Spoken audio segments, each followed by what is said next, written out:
Anyone who's been to the Jewel House at the Tower of London will know there are several crowns to be seen there.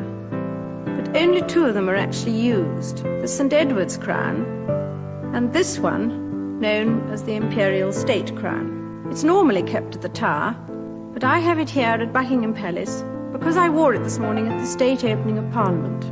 The crown as you see it now was made for Queen Victoria in 1838, but many of the individual stones have a much longer history. The oldest is probably this sapphire, which is said to have been worn as a ring by Edward the Confessor nearly 1,000 years ago.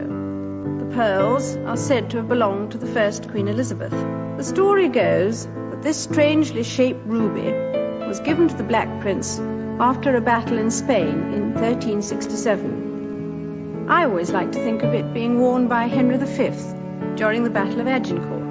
It's difficult to be absolutely certain about some of the other stones, because after the execution of Charles I, Cromwell had the crown jewels broken up and sold. The Black Prince's ruby, for instance, was sold for £4, but it was returned to the crown after the restoration of Charles II.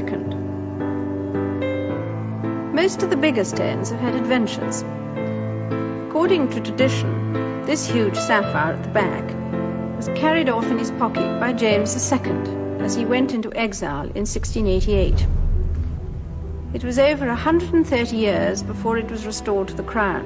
This great diamond is a more recent addition. The first star of Africa is even bigger and is in the scepter. Both of them are parts of an immense diamond which was found quite by chance by the manager of a mine in South Africa in 1905. Apparently he just dug it out of the rock face with his walking stick. This is a model which shows you what it looked like. The whole Cullinan diamond, as it came to be known, was given to my great-grandfather, King Edward VII, on his birthday. The Dutch jeweller, who had to split it before it could be polished, was so overcome by the responsibility that he fainted as he struck the blow.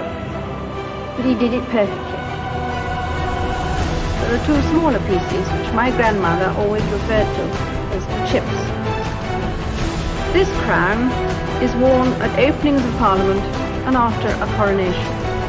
The other one, the St. Edward's crown, is only worn once, at the moment of crowning.